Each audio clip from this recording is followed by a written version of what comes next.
இன்றைக்கி ஒரு வித்தியாசமான ரெசிபி மட்டி பொரியல்.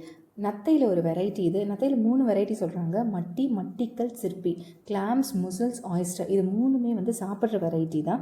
இதில் வந்து நாங்கள் மட்டி இது வந்து எங்கன்னா நாங்கள் ஒரு பீச்சுக்கு போயிருந்தோம், அங்கே பிடிச்சோம். அதை நான் கிளியராக சொல்கிறேன். ஆக்சுவலி மட்டின்னு எதுக்கு பேர் வந்ததுன்னு தெரியல. மட்டினா ஹிந்தியில் வந்து மண்ணுன்னு சொல்லுவாங்க.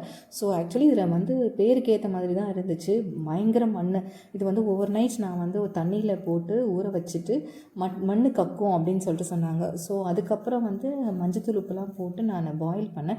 அதுக்கப்புறமும் அந்த ஃப்ளெஷ்ஷை எடுத்துகிட்டு ஒரு 10 டைம்ஸ் கிட்ட வாஷ் பண்ணிவிட்டு தான் நான் குக் பண்ணேன். ஸோ நீங்கள் வந்து வாஷ் மட்டும் நிறையா ப்ராசஸிங் இருக்குது. நீங்கள் வாஷ் மட்டும் நல்லா பண்ணிக்கோங்க, இல்லைன்னா மண் இருக்கும் நீங்கள் சாப்பிடும் போது.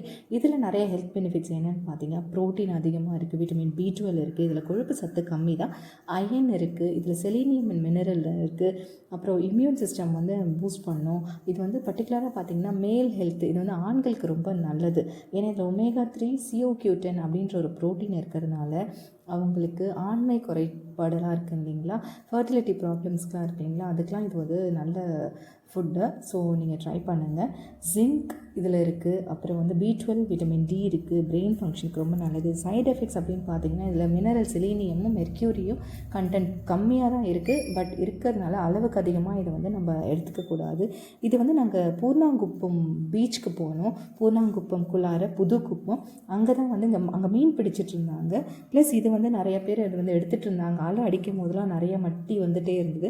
ஸோ என்னென்னு அப்படின்னு சொல்லிட்டு விசாரிக்கும் போது சொன்னாங்க இது சமைச்சு சாப்பிடலாம் அப்படின்னு சொல்லிட்டு. ஸோ நாங்களும் ஒரு 2 கிலோ போல் எடுத்துகிட்டு வந்தோம். பட் வந்து அது குக் பண்ணும் போது கொஞ்சம் கம்மியாகிடுச்சு ஃப்ளெஷ்ஷெல்லாம் எடுத்ததுக்கப்புறம். ஸோ நீங்களும் இதை வந்து வீட்டில் ட்ரை பண்ணி பாருங்க. டேஸ்ட் வைஸ் சூப்பர்பாக இருந்தது. எந்த ஒரு கசப்பு இல்லை எதுவுமே வித்தியாசமே தெரியல. ஸோ வீட்டில் ட்ரை பண்ணி பார்த்துட்டு கமெண்ட் பண்ணுங்கள். பாய்.